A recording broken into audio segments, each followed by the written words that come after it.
Okay, let's unpack this. Imagine a DIY home renovation gone just spectacularly wrong, like completely botched.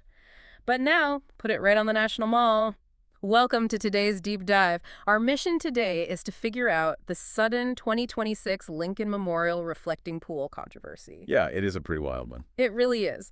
And we are synthesizing a huge stack of sources for you today. We've got National Park Service, environmental assessments, White House press releases, congressional statements, and independent fact checks. Right, because you basically have a $13 million public works project just falling apart in real time. I mean, literally days after completion, and everyone is just watching the paint peel. Literally watching paint peel. So to understand how we got this peeling paint and this massive green algae bloom, we have to look back at the pool's structural history. Exactly. So it originally had an asphalt and tile bottom, right, which chronically leaked for years. Oh, wow. Yeah, so that led to a major renovation back in like 2010 to 2012. They ripped out the old asphalt and put it in concrete slabs supported by timber pilings. Okay, so fast forward to April 2026. President Trump orders a $13.1 million resurfacing of that concrete bottom using a polyurea coating. And the color they chose was American flag blue. Right. But within days of refilling the water, that blue material just started peeling off in these massive chunks. Which is wild, and that's when the algae took over. So wait, if you paint a shallow, unshaded pool dark blue, aren't you essentially building a giant solar-powered algae incubator? That is spot on. You're hitting on the exact thermodynamics at play here, because dark colors absorb significantly more solar radiation. Right, of course. So in a shallow body of water like the reflecting pool, that dark blue coating just rapidly spiked the water temperature. It created the absolute perfect biological environment for an aggressive algae bloom. Okay, but what about the peeling paint itself? Because applying a polyurea coating, which, I mean, that's basically the heavy-duty elastomer you see sprayed into pickup truck beds, right? Yep, exactly the same stuff. So applying that is incredibly sensitive work. How did the administration explain the breakdown? Well, the administration immediately scrambled for an explanation, and the blame game started. And, we're just reporting what the sources say here, but the White House issued a statement blaming crazed and deranged lunatics for defacing the pool. Wait, vandals? Yeah, they claimed vandals used box cutters to slice a 300-foot gash in the lining, and then intentionally dumped fertilizer into the water to spawn all that algae. Wow.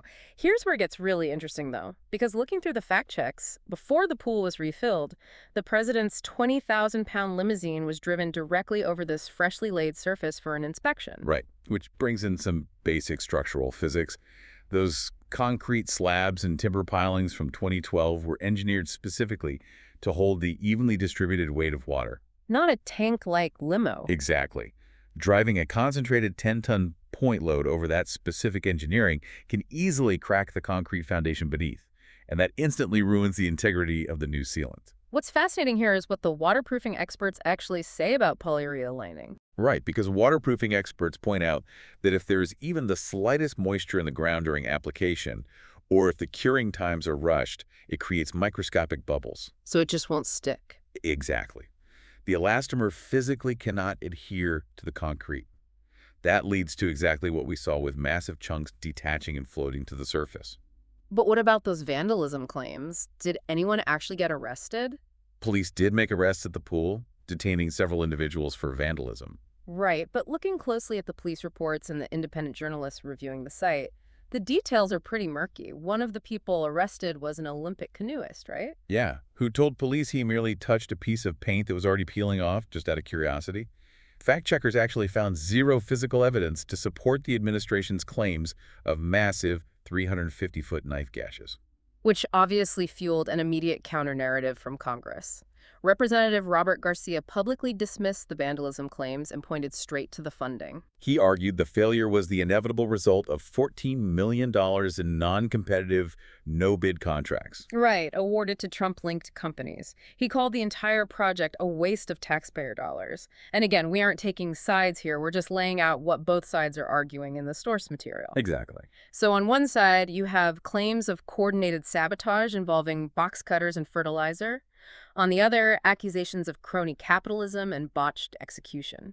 So what does this all mean for you, the listener? Well, it shows how wildly divergent the explanations became over what is essentially a waterproofing job. Yeah, you look at a peeling puddle of paint, And suddenly you are staring at a partisan battlefield.